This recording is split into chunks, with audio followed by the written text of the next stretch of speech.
देखिए, सुबह की पहली किरण अभी ठीक से फूटी भी नहीं है। राजपूत सैनिक अभी अपनी नित्य क्रियाओं और पूजा पाठ में व्यस्त हैं। लेकिन ये क्या, उत्तर पश्चिम दिशा से धूल का एक भयानक बवंडर हमारी तरफ बढ़ रहा है। वो मोहम्मद गौरी की सेना है। विश्वासघात। गौरी ने संधि की आड़ में बिना किसी चेतावनी के अचानक हमला कर दिया है। चारों तरफ भगदड़ मच गई है। सैनिक अपनी तलवारें और ढाल उठाने के लिए दौड़ रहे हैं। सामने देखिए, वो स्वयं सम्राट पृथ्वीराज चौहान है। शानदार नहीं है उनकी एक। अचानक हुए इस हमले से वो विचलित नहीं है। उनकी एक हुंकार पर तितर वितर होती राजपूत सेना फिर से एकजुट हो रही है। हर हर महादेव के नारों से पूरा मैदान गूंज उठा है। राजपूतों ने अपनी तलवारें खींच ली हैं और अब वे पलटवार के लिए तैयार हैं। वीर राजपूतों,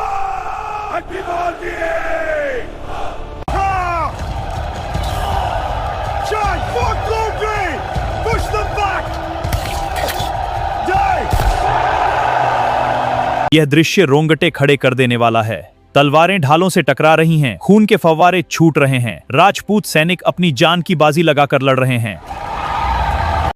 लेकिन गौरी की रणनीति को देखिए, उसके घुड़सवार सीधे नहीं लड़ रहे। वे आते हैं, तीर मारते हैं और हवा की तरह पीछे गायब हो जाते हैं। राजपूत उनका पीछा कर रहे हैं, जिससे उनकी सेना का मेन फॉर्मेशन टूट रहा है। सूरज सिर पर आ चुका है और लड़ाई को कई घंटे बीत चुके हैं। हमारी आंखें देख सकती हैं कि राजपूत सैनिक थक रहे हैं और ठीक इसी मौके का गौरी को इंतजार था।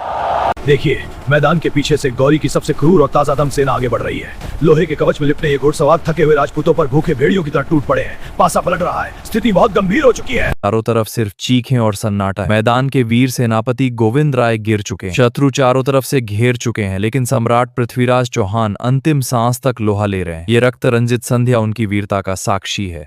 सम्राट पृथ्वीराज चौहान अकेले गिर गए हैं। उनकी तलवार अब भी बिजली की तरह चल रही है, लेकिन दुश्मनों की संख्या बहुत ज्यादा है। उन्हें बंदी बना लिया गया है। भारत के इतिहास का एक स्वर्णिम अध्याय में हमारी आंखों के सामने समाप्त हो रहा है। सूर्यास्त की ये लालिमा जैसे भारत के भाग्य पर आंसू बहा रही है।